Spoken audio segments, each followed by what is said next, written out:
کچھ راز ایسے ہوتے ہیں جن کا وقت کی گرد میں چھپا رہنا ہی بہتر ہوتا ہے، کیونکہ اگر وہ زبان پر آ جائیں تو زندگی کا سکون چھین لیتے ہیں۔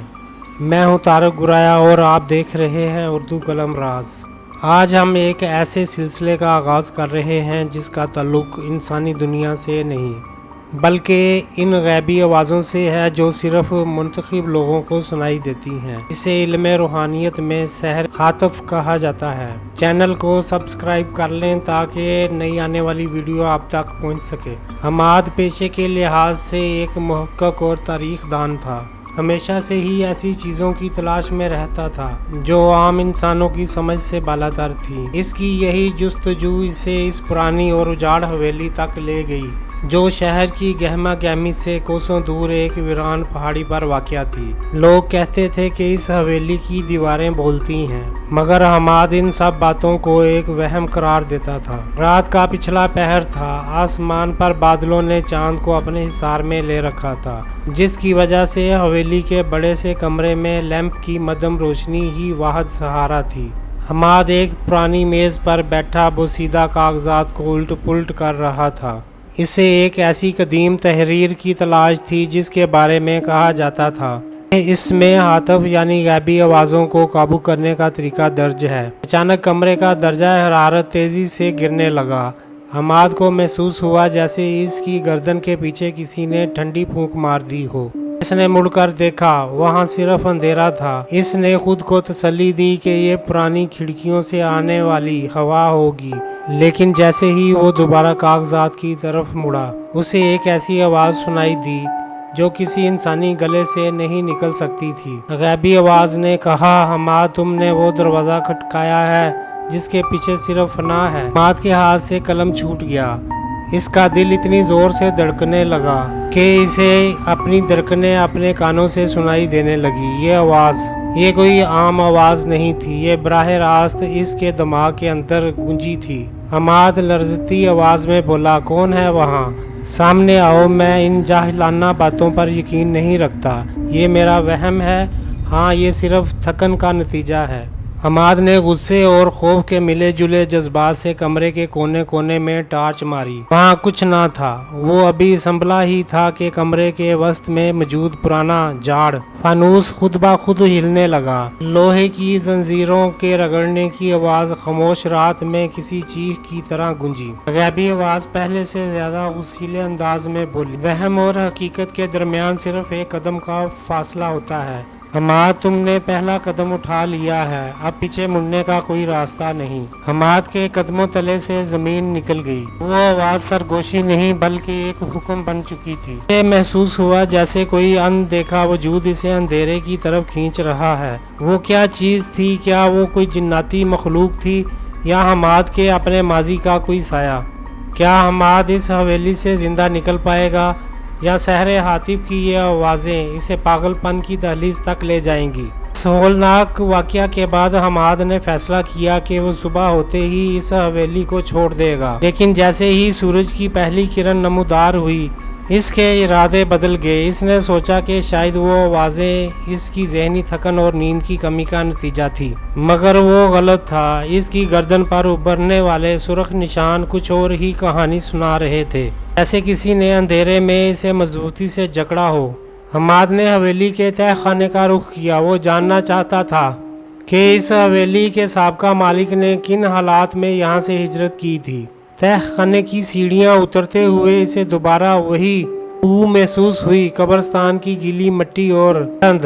وہاں بکھری ہوئی پرانی فائلوں میں اسے ایک ڈائری ملی جس کے صفحات خون کے دھبوں سے اٹے ہوئے تھے۔ جیسے ہی حماد نے وہ ڈائری کھولی، تہہ خانے کے چاروں کونوں سے ایک ساتھ کہکوں کی آواز گونجی۔ یہ آوازیں اتنی تیز تھیں کہ حماد نے اپنے کانوں پر ہاتھ رکھ لیا۔ یہ غیبی آوازیں مختلف لہجوں میں تھیں۔ وہ کہہ رہی تھیں، اس نے بھی یہی پڑھا تھا، دیکھو اس کا انجام کیا ہوا، اب تمہاری باری ہے۔ حماد چیخ کر بولا، تم لوگ کون ہو؟ میرے سامنے کیوں نہیں آتے؟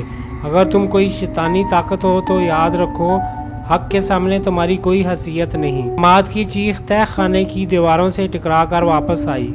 मगर जवाब में जो हुआ वो इसके वहमो गुमान में भी ना था। दीवारों पर लगे पुराने आईनों में हमाद को अपना अक्स नजर नहीं आ रहा था, बल्कि वहाँ एक बेगार ज़दा चेहरा था जिसकी आंखें ही नहीं थीं।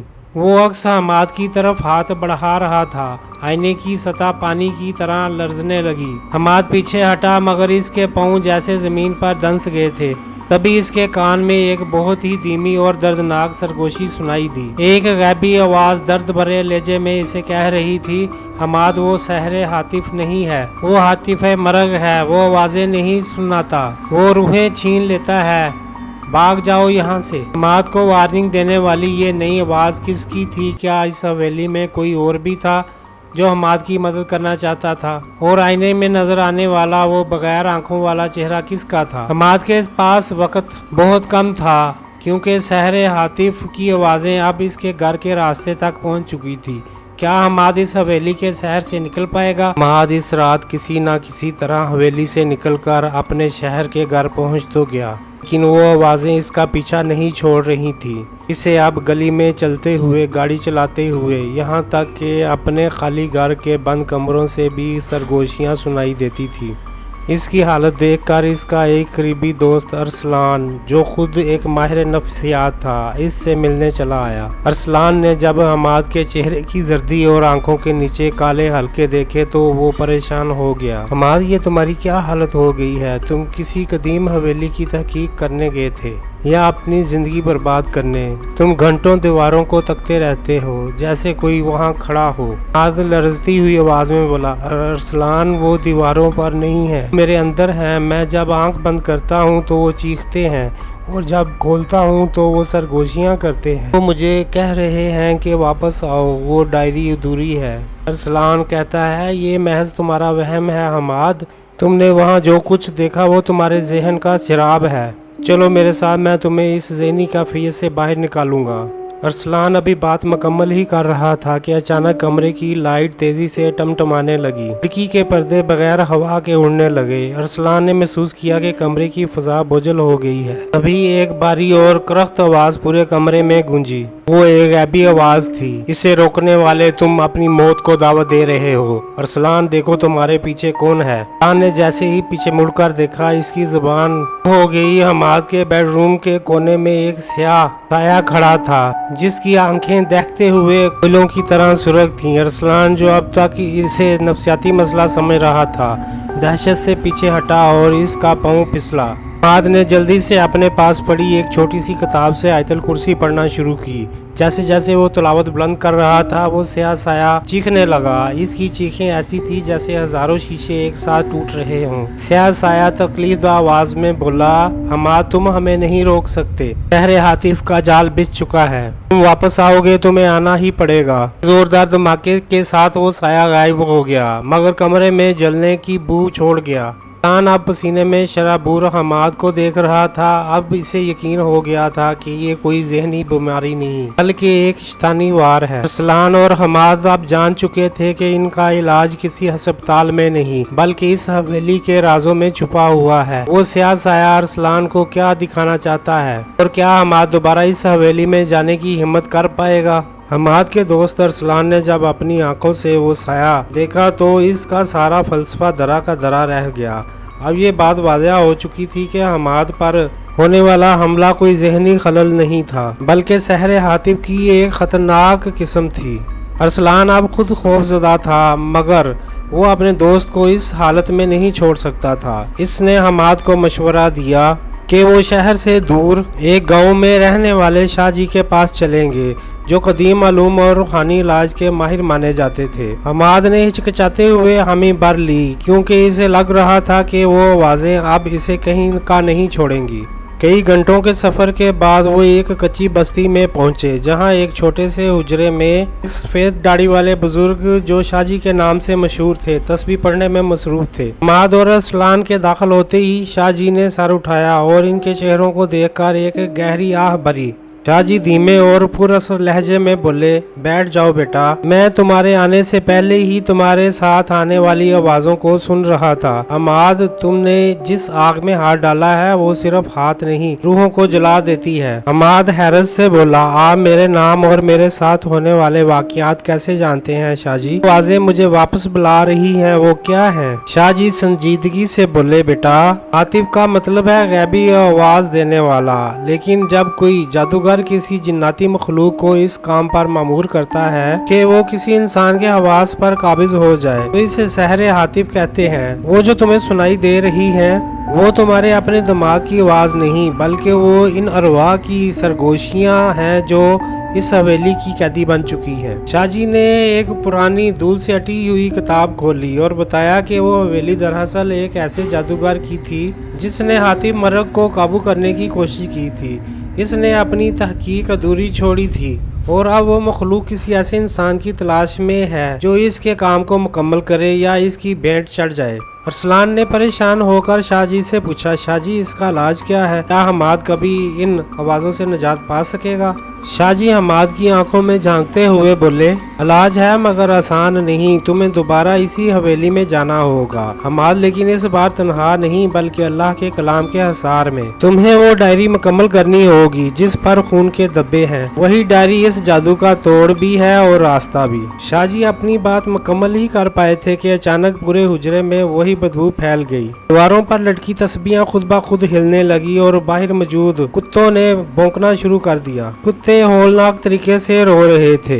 शाह जी ने बुलंद आवाज में तिलावत शुरू कर दी, मगर इस बार वो गैबी आवाज किसी एक कोने से नहीं बल्कि हमाद के अपने हलक से निकलती महसूस हुई। हमाद के मुंह से निकलती गैबी आवाज ने कहा, बूढ़े, इसे हमारे हवाले कर दो, ये अब हमारा है। हमाद की अपनी आवाज बदल चुकी थी। शाह जी का चेहरा पसीने से तर था मगर इनके कदम नहीं डगमगाए। क्या शाह जी हमाद के वजूद में छुपी इस शैतानी ताकत को निकाल पाएंगे और क्या हमाद दोबारा इस हवेली में जाने का हौसला कर सकेगा? तहरे हातिफ की ये जंग अब एक नए और होलनाक मरहले में दाखिल हो रही थी। शाह जी के आस्थाने पर एक होलनाक सूरत हाल पैदा हो गई थी जब हमाद के अपने हलक से शैतानी आवाज बरामद हुई। शाह जी ने वाज़ह कर दिया कि सहरे हातिफ का ये जाल सिर्फ इस हवेली में जाकर कट सकता है। यहाँ से ये शुरू हुआ था। शाह जी ने हमाद को एक मखसूस हसार और कुछ वज़ाइफ बताए। उन्होंने हमाद के हाथ पर एक काला धागा बांधा जिस पर कुरानी आयात दम की गई थी। शाह जी ने खबरदार किया कि बेटा, हवेली की हदूद में कदम रखते ही वो आवाजें तुम्हें गुमराह करने की हर मुमकिन कोशिश करेंगी। वो तुम्हारे अपनों की आवाजें बनकर तुम्हें पुकारेंगी, तुम्हारे माजी के गुनाह तुम्हारे सामने लाएंगी, मगर तुमने मुड़कर नहीं देखना। हमाद और अरसलान एक बार फिर इस वीरान पहाड़ी की तरफ रवाना हुए।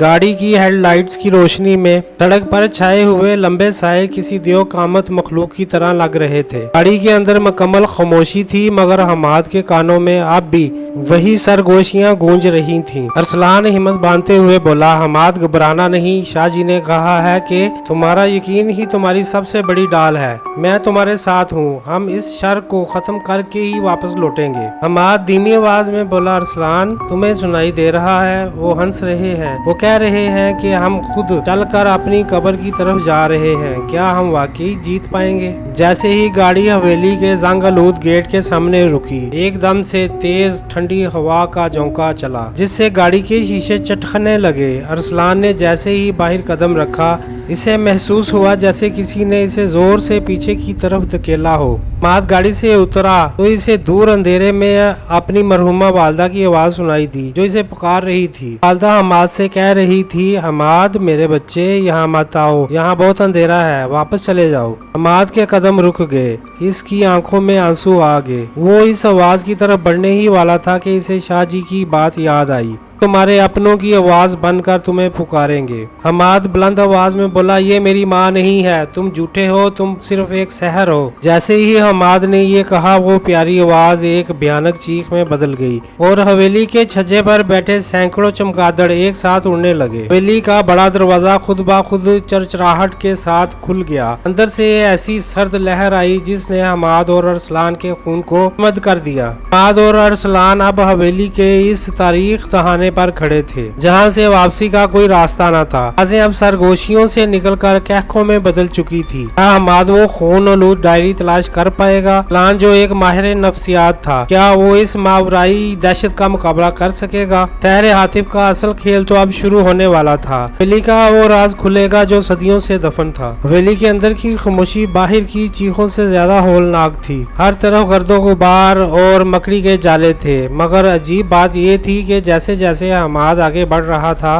दीवारों पर अपने साए के अलावा कुछ और साए भी रक्स करते दिखाई दे रहे थे। अरसलान ने अपनी टार्च की रोशनी चारों तरफ घुमाई, मगर ऐसे महसूस हो रहा था जैसे रोशनी अंधेरे में जज़ब होती जा रही है। अरसलान सरगोशी करते हुए बोला, हमाद, यहाँ की फजा बहुत भारी है। मुझे ऐसा लग रहा है जैसे दीवारें सिकुड़ रही हैं। अपनी टार्च की रोशनी नीचे रखो। मुझे ऐसा लग रहा है कि हमें ऊपर वाली गैलरी से कोई देख रहा है। हमाद मजबूत लहजे में बोला, देखने दो अरसलान, शाह जी ने कहा था कि ये हमें डराएंगे कि हम रास्ता भटक जाएं। हमें इस तह खाने में जाना है जहां वो डायरी मौजूद है। वो एक बार फिर इस तह खाने की सीढ़ियां उतरे जहां हमाद को पहली बार वो अक्स नजर आया था। वहां वही पुरानी मेज मौजूद थी। मेज पर वही खून आलूद डायरी पड़ी थी, जैसे कोई इनका इंतजार कर रहा हो। हमाद ने लर्जते हाथों से वो डायरी उठाई और इसका पहला सफ़ा खोला। डायरी में लिखा था, जो इस इबारत को पढ़ेगा वो हातिफ का नया कान बनेगा। आवाजें इसे तब तक नहीं छोड़ेंगी जब तक वो अपना वजूद इनके हवाले ना कर दे। ऐसे ही हमाद ने ये जुमला मुकम्मल किया, पूरे तह खाने में एक साथ सैकड़ों लोगों के रोने की आवाज़ें गूंजने लगी। गैबी आवाज़ें कह रही थी, हमें आज़ाद करो, हमें अपना गोश्त दो, हम भूखे हैं, हमें सहरे हातिफ से निजात दो। अचानक अरसलान की चीख गूंजी। हमाद ने मुड़कर देखा तो अरसलान हवा में था, जैसे किसी नादीदा हाथ ने इसका गला दबोच रखा हो। अरसलान के पांव हवा में चल रहे थे और इसका चेहरा नीला पड़ रहा था। हमाद बदहवासी में बोला, अरसलान नहीं, शैतानी मखलूक, इसे छोड़ दो। शाह जी के हसार की कसम, मैं तुम्हें जला दूंगा। हमाद ने फौरन से शाह जी का दिया हुआ दम किया हुआ पानी निकाला और अरसलान की तरफ उछाला। पानी के कतरे जैसे ही अरसलान की गर्दन और हवा में गिरे, वहां से एक काली धुआं नमा शक्ल बुलंद हुई और एक भयानक चीख के साथ गायब हो गई। अरसलान जमीन पर गिरा और हाँफने लगा। अरसलान अभी संभल ही रहा था कि हमाद की नजर डायरी के अगले सफ़े पर पड़ी। वहाँ किसी का नाम लिखा था। वह नाम हमाद के अपने खानदान से मिलता जुलता था। दूसरी बशारत, हमाद का खून मुंजमद हो गया। इस शहर का तल्लुक हमाद के अपने अजदाद से था। हमाद के सामने अब एक नई हकीकत थी। ये शहर सिर्फ एक जादूगर का नहीं था, बल्कि इसके अपने खानदान का एक ऐसा स्याह राज था जो बरसों से हवेली में कैद था। कौन था बशारत और इसका हमाद के साथ क्या रिश्ता था? सहरे हातिफ की आवाजें अब हमाद को वारिस कहकर पुकार रही थी। क्या हमाद इस खानदानी नहुसत को खत्म कर पाएगा? हमाद के जहन में एकदम से अपने बचपन की धुंधली यादें उभरने लगी। इसे याद आया कि इसके वालिद अक्सर एक बड़े ताया का जिक्र करते थे जो पुरस्रार तौर पर गायब हो गए थे। क्या वही बशारत थे? हमाद ने डायरी के मजीद सफ़ात पलटे, जिनकी ही अब खून की तरह सुर्ख नजर आ रही थी। अरसलान हामते हुए बोला, हमाद, ये क्या हो रहा है? तुम्हारे खानदान का इस मनहूस हवेली से क्या रिश्ता है? वो वाज़े तुम्हें वारिस कह रही थी, इसका मतलब है कि वो तुम्हें पहचानती है। हमाद सदमे की हालत में था। वो बोला, अरसलान, इस डायरी में लिखा है कि बशारत ताया ने इस हवेली में हातिफ मर्ग को काबू करने के लिए एक चिल्ला काटा था। वो दौलत और ताकत चाहते थे, लेकिन इसके बदले इनसे इनकी औलाद की कुर्बानी मांगी गई। उन्होंने कुर्बानी देने से इनकार किया तो ये आवाजें इनका मुकद्दर बन गईं और इन्हें दीवाना करके इसी हवेली में दफन कर दिया गया। जैसे ही हमाद ने ये अल्फाज अदा किए, तह खाने की एक दीवार से मिट्टी जड़ने लगी और वहाँ एक पुराना लकड़ी का दरवाज़ा नमूदार हुआ। दरवाज़ा खुद ब खुद खुला और अंदर से एक कमर झुकी हुई शख्सियत नमूदार हुई, जिसका चेहरा बालों से ढका हुआ था और आंखों की जगह सिर्फ गड़े थे। शायद वो बशारत का साया था। हमाद, मेरे बेटे, तुम आ गए। मैं बरसों से तुम्हारा इंतज़ार कर रहा था। देखो इन्होंने मेरा क्या हाल कर दिया है। वो आवाज़ें अब तुम्हारा खून मांगती हैं ताकि वो इस कैद से आज़ाद हो सकें। हमाद पीछे हटा, मगर इसके जिस्म में एक अजीब सी लर्जिश पैदा हुई। इसे महसूस हुआ कि वो आवाज़ें जो अब तक बाहर से आ रही थी अब इसके अपने खून में दौड़ रही हैं। اس کا ہاتھ خود بخود اس ڈائری پر موجود اس نقش کی طرف بڑھنے لگا جس کو مکمل کرنے سے حاتف مرگ آزاد ہو سکتا تھا۔ خان چیخ کر بولا، حماد رک جاؤ، شاہ جی کی بات یاد کرو، یہ ایک دھوکہ ہے، یہ تمہارے تایا نہیں ہے، یہ صرف ایک سحر ہے جو تمہیں اپنی طرف کھینچ رہا ہے۔ ارسلان نے ہمت دکھائی اور حماد کا ہاتھ پکڑ کر اسے جھنجھوڑا۔ حماد کی آنکھیں جو سرخ ہو رہی تھی ایک دم سے نارمل ہوئیں۔ اس نے فوراً شاہ جی کا دیا ہوا حصار پڑھنا شروع کیا۔ حماد کے انکار کرتے ہی وہ ضعیف شکل ایک خوفناک سائے میں بدل گئی۔ پوری حویلی زلزلے کی طرح لرزنے لگی، چھت سے پلستر گرنے لگا اور تہہ خانے کی سیڑھیاں ٹوٹنے لگی۔ بشارت کا سایہ غائب ہوتے ہوئے ایک آخری وارننگ دے گیا۔ ایک ایبی آواز نے حماد کو مخاطب کرتے ہوئے کہا، حماد، خاندان کا خون اس شہر کی چابی ہے، تم جتنا دور بھاگو گے یہ آوازیں اتنی ہی بلند ہوتی جائیں گی۔ حماد اور ارسلان اب گرتی ہوئی حویلی کے ملبے کے درمیان پھنس چکے تھے۔ کیا حماد اپنے خاندان کی اس گناہ کا کفارہ ادا کر پائے گا؟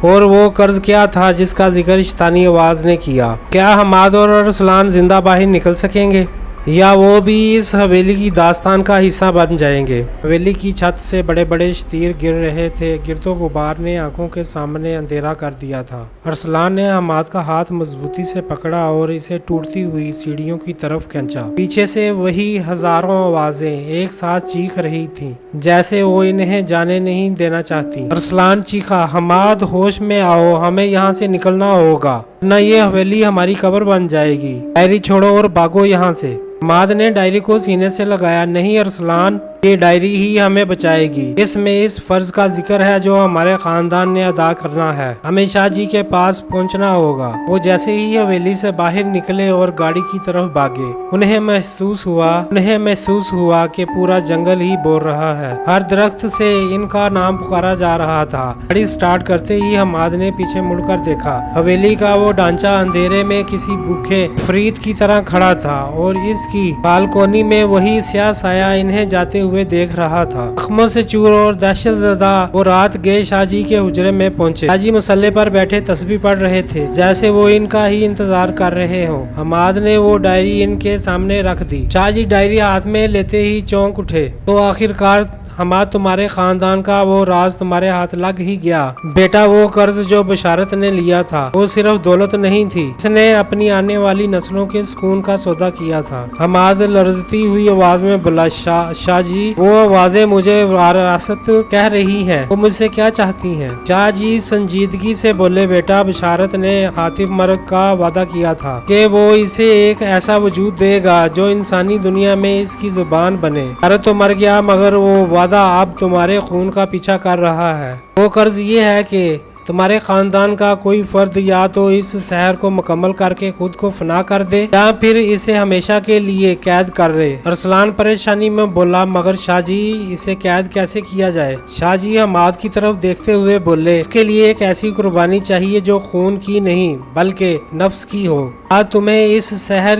کے آخری طلسم کو توڑنے کے لیے خود کو ایک ایسی آزمائش میں ڈالنا ہوگا جہاں تمہارا ایمان ہی تمہاری واحد بچت ہوگی۔ ابھی شاہ جی بات مکمل ہی کر پائے تھے کہ حجرے کے باہر موجود پیڑوں سے وہی آوازیں آنے لگیں۔ وہ آوازیں اب شاہ جی کے حصار کو بھی چیلنج کر رہی تھیں۔ ایسا لگ رہا تھا کہ سحر حاتف اب حویلی سے نکل کر کھلے آسمان تلے آ گیا ہے۔ کیا حماد اپنے نفس کی قربانی دے کر اس خاندانی نحوست کو ختم کر پائے گا؟ جی وہ کون سا طریقہ بتانے والے ہیں اس شیطانی قوت کو ہمیشہ کے لیے قید کر دے گا؟ وقت ختم ہو رہا تھا اور آوازیں اب حماد کے ذہن کے اندر شور مچا رہی تھی۔ شاہ جی کے حجرے کے باہر شور بڑھتا جا رہا تھا، ایسا لگ رہا تھا جیسے سینکڑوں دیدہ وجود دیواروں کو پیٹ رہے ہوں۔ شاہ جی نے حماد کو اپنے سامنے بٹھایا اور اس کے گرد چاک سے ایک دائرہ کھینچا۔ انہوں نے حماد کو تاکید کی کہ بیٹا، جو بھی ہوگا تم نے دائرے سے باہر نہیں نکلنا۔ وہ آوازیں تمہیں ڈرائیں گی اور تمہاری خواہشات بن کر للچائیں گی، مگر یاد رکھنا اگر تم نے دائرہ چھوڑ دیا تو تمہاری روح ہمیشہ کے لیے سحر حاتف کی قیدی بن جائے گی۔ حماد پختہ لہجے میں بولا، شاہ جی میں تیار ہوں، میں اپنے خاندان کے ماتھے سے یہ بدنامی کا داغ دھونا چاہتا ہوں، چاہے اس کے لیے مجھے اپنی جان ہی کیوں نہ دینی پڑے۔ شاہ جی آواز میں شفقت لاتے ہوئے بولے، نہیں حماد، اللہ کو تمہارا یقین چاہیے۔ وہ آوازیں بلند ہو تو تم نے اپنے دل میں صرف اللہ کے ذکر کی شمع جلائے رکھنی ہے ارسلان تم میرے پیچھے کھڑے رہو اور مسلسل درود شریف کا ورد کرتے رہو۔ جیسے ہی شاہ جی نے تلاوت شروع کی، حجرے کی بتیاں ایک زوردار دھماکے سے گل ہو گئیں۔ اندھیرے میں حماد کو اپنے سامنے بشارت کی شکل دکھائی دی جو تڑپ رہا تھا۔ بشارت کا سایہ، حماد مجھے بچا لو، یہ لوگ مجھے جلا رہے ہیں، اس دائرے سے باہر آؤ اور مجھے اپنا ہاتھ دو، میں تمہیں وہ سب بتا دوں گا جو تم جاننا چاہتے ہو۔ حماد آنکھیں بند کر کے بولا، تم میرے تایا نہیں، تم صرف ایک فریب ہو، لا حول ولا قوت الا باللہ۔ جب فریب کام نہ آیا تو آوازیں وحشیانہ ہو گئیں۔ حماد کو محسوس ہوا جیسے اس کے کانوں سے خون بہہ رہا ہو۔ اپنے بچپن کے وہ دوست، وہ رشتہ دار سنائی دیے جو اسے ملامت کر رہے تھے۔ میں نے دیکھا کہ حماد کے گرد کھینچا گیا دائرہ آہستہ آہستہ چمک رہا ہے، جیسے وہ شیطانی طاقتوں کو اندر آنے سے روک رہا ہو۔ غیبی آوازیں مزید گرجدار اور ڈرونی ہو گئیں۔ تم اکیلے ہو حماد، کوئی تمہیں نہیں بچائے گا، تمہارا لہو ہمارا ہے، تمہارا سکون ہمارا ہے۔ جی کی آواز اب بلند ہوتی جا رہی تھی، گھیرے کی دیواریں لرز رہی تھیں اور باہر کے درختوں سے پتے ایسے جڑ رہے تھے جیسے کوئی طوفان۔ کیا ہو؟ حماد کو محسوس ہوا کہ کوئی سیدھا ہاتھ اسے دائرے سے باہر کھینچ رہا ہے۔ اس کا جسم پسینے میں شرابور تھا اور سانس لینا مشکل ہو رہا تھا۔ جی بلند آواز میں بولے، ثابت قدم رہو حماد، یہ آخری وار ہے، باطل مٹنے والا ہے۔ حماد کی ہمت جواب دے رہی تھی، کیا وہ آخری وار کو سہ پائے گا یا سحر ہاتف کی طاقت شاہ جی کے حصار کو توڑ دے گی؟ ایک زوردار چیخ اور روشنی کے جماکے کے ساتھ سب کچھ خاموش ہو گیا، مگر یہ خاموشی جیت کی تھی یا کسی بڑی تباہی کی؟ حجرے میں پھیلی ہوئی وحشت اب اپنے عروج پر تھی، آوازیں اتنی بلند ہو چکی تھیں کہ انسانی کانوں کے پردے پھٹنے لگے۔ اچانک حماد نے محسوس کیا کہ اس کے سامنے موجود بشارت کا سایہ ایک خوفناک شکل اختیار کر رہا ہے۔ اس نے اپنا ہاتھ دائرے کے اندر بڑھایا۔ حماد نے اپنی آنکھیں بند کر لیں اور پوری قوت سے پکارا، اللہ میں صرف تیری پناہ مانگتا ہوں، یہ سحر جھوٹ ہے، یہ آوازیں فریب ہیں، صرف تیرا کلام ہی حق ہے۔ حماد کی ان آوازوں کی ادائیگی کی دیر تھی کہ حجرے میں ایک ایسا نور پھیلا کہ اندھیرا دھوئیں کی طرح اڑ گیا۔ وہ تمام آوازیں جو اب تک دمکا رہی تھیں تکلیف سے چیخنے لگیں۔ شاہ جی نے اپنا ہاتھ بلند کیا اور آخری ضرب لگائی۔ جلال میں بولے، جلا دو ان جھرنوں کو، باطل سے جڑے ہیں، اسے سحر ہاتف، اے سحر ہاتف، حماد کے خاندان کے لہو سے تیرا رشتہ ہمیشہ کے لیے کٹ گیا۔ ایک زوردار کڑکا ہوا جیسے آسمان سے بجلی گری ہو۔ وہ خون آلود ڈائری جو حماد کے پاس تھی خود بخود شعلوں کی نظر ہو گئی۔ چند ہی سیکنڈوں میں وہ راکھ کا ڈھیر بن گئی۔ اس کے ساتھ ہی حویلی جو میلوں دور تھی مکمل طور پر زمین بوس ہو گئی، مٹی کا ڈھیر بن گئی۔ کمرے میں اب مکمل خاموشی تھی۔ وہ بوجھل پن جو حماد کے اعصاب پر برسوں سے سوار تھا ایک لمحے میں غائب ہو گیا۔ ارسلان جو کونے میں گرا ہوا تھا آہستہ سے اٹھا اور اس نے دیکھا کہ حماد کے چہرے پر ایک عجیب سا نور اور سکون تھا۔ ارسلان نم آنکھوں کے ساتھ بولا، حماد کیا تمہیں محسوس ہو رہا ہے وہ آوازیں رک گئی ہیں؟ حماد لمبا سانس لیتے ہوئے بولا، ہاں ارسلان، زندگی میں پہلی بار مجھے خاموشی سنائی دے رہی ہے۔ یہ اللہ کا احسان ہے کہ اس نے مجھے میرے خاندان کی اس گناہ سے نجات دلائی۔ شاہ جی نے حماد کے سر پر ہاتھ رکھا اور فرمایا، بیٹا یاد رکھنا، دنیا میں ہوس اور طاقت کی طلب انسان کو ان راستوں پر لے جاتی ہے جہاں صرف بربادی ہے۔ بشارت نے جو بویا تھا وہ اس نے کاٹا، لیکن تم نے اپنے صبر اور ایمان کے ساتھ کانٹے دار درخت کو جڑ سے اکھیڑ دیا، تم آزاد ہو۔ حماد اب ایک نیا انسان تھا۔ سحر ہاتف کی وہ ہولناک آوازیں اب ایک بھولا ہوا خواب بن چکی تھی۔ اس نے سیکھ لیا تھا کہ جب انسان کا رابطہ اپنے خالق سے مضبوط ہو تو کائنات کی کوئی بھی شیطانی طاقت اسے راستے سے بھٹکا نہیں سکتی۔ ناظرین، سحر ہاتف کی یہ کہانی نہیں تھی بلکہ ایک سبق تھا کہ برائی چاہے اتنی بھی طاقتور ہو، حق کے ایک ادنا سے سپاہی کے سامنے وہ ڈیر ہو جاتی ہے۔ اللہ ہم سب کو حاسدین کے شر اور شیاطین کے مکر سے محفوظ رکھے۔ میں ہوں آپ کا میزبان طارق گرایا۔ امید ہے آپ کو یہ سلسلہ پسند آیا ہوگا۔ اپنی رائے سے ہمیں کمنٹس میں ضرور آگاہ کریں۔ اردو قلم راز کو سبسکرائب کرنا نہ بھولیں۔ اگلی بار ملیں گے ایک نئی داستان کے ساتھ، اب تک کے لیے اللہ نگہبان۔